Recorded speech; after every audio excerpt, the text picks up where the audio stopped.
Hello everyone, Bart with Volair Sim. Today, a dreary, snowy, cold January afternoon on a Sunday. So nothing better to do than do some flight simming. And today I wanted to give you or show you something that hopefully you find pretty interesting, even though it really doesn't have anything to do with the Volair Sim chassis per se. We're going to talk specifically about the Saitek ProFlight Instrument Panels. I call them FIPs for short. If you remember from some of our earlier videos, we have the Volair Sim chassis pre-drilled, pre-configured for these Saitek panels, whether they're the FIPs or the regular rectangular avionics modules. And you can, plug and play them because they're all attached to each other like Lego blocks. However, there was one thing always that was, at least to me, aggravating setting these flight instrument panels. And the issue with these FIPs were that whenever you started your flight simulator, the instrument that was supposed to be in there in the correct orientation was in a random location. So it took you, I don't know, a minute to get these things set up, or two, because you had to scroll through every single instrument so you get them set up in a correct orientation. And of course there is a correct orientation, you cannot just have them at random. The airspeed indicator always has to be in the top left. Anyway, just recently I was just looking around what new things there are on Saitek, and I just went to their Saitek's website and found out, lo and behold, their new drivers now solve this issue.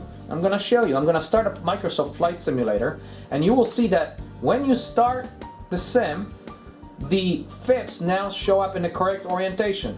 So great job, Saitek. My real environment X weather stopped working. Okay, doesn't matter. This is not about that. This is about the FIPs. So anyway, check this out. So the flight hasn't even loaded, but you can see that my gauges are already in the correct orientation. I've got my airspeed indicator, attitude indicator, my altimeter, turn coordinator, HSI, and VSI. They're all in the right orientation, and I don't have to mess with this. I can just set up my mission and go. And this all comes from Saitek, surprise, surprise. So you just have to go to their website and download it. Also, I will tell you that with that, they have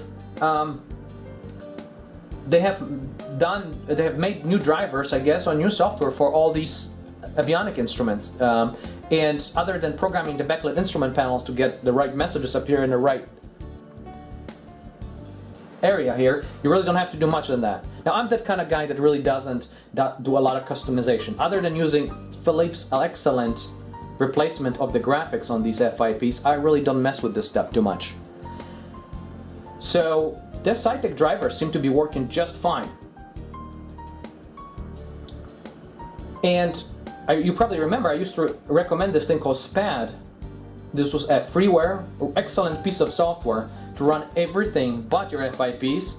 And now I feel like, hey, I can just get everything from Saitek. It seems to be working just fine. I'll also tell you that whatever they've done on reprogramming is the lagginess, if you will, and or the frame rate impact, I should probably say it that way, of having these 6 is much reduced.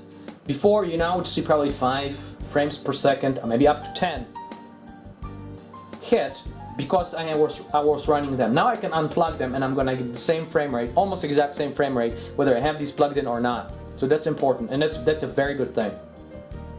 The only thing that I would say that Saitek still needs to work on, I know they're trying to improve it, is make these gauges so they look realistic, like a real world airplane. The one that came out of the box looked like a cartoon, to be perfectly honest.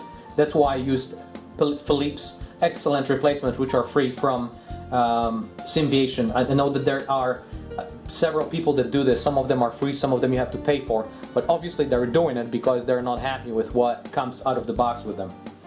So to summarize, the functionality has been greatly improved, the response has been greatly improved, the lagginess and the impact of frame rate much reduced.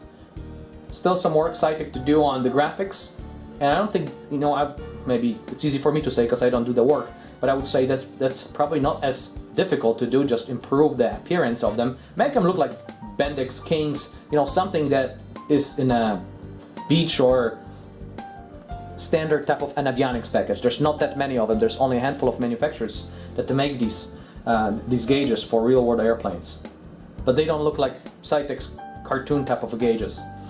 And then the radios seem to be work fine, and I can say it with confidence because we spent probably 20 hours doing a variety of testing on something else we're working on. It seems to be working real well. No crashes, no issues, no disconnects, nothing out of the ordinary. So there you have it. Hopefully you'll find it interesting. Please keep watching our YouTube channel. Check back with us at www.volairsim.com because we're gonna have a really interesting, at least couple different new accessories, significant new accessories coming up for the Volair Sim cockpit. So which you might be greatly interested in. Thank you for watching. I wanted to wish every one of you a productive, happy 2016. This is a little bit of a belated wishing. It's our first video of 2016. Hopefully you're gonna have many hours spent productively flying your flight simulator.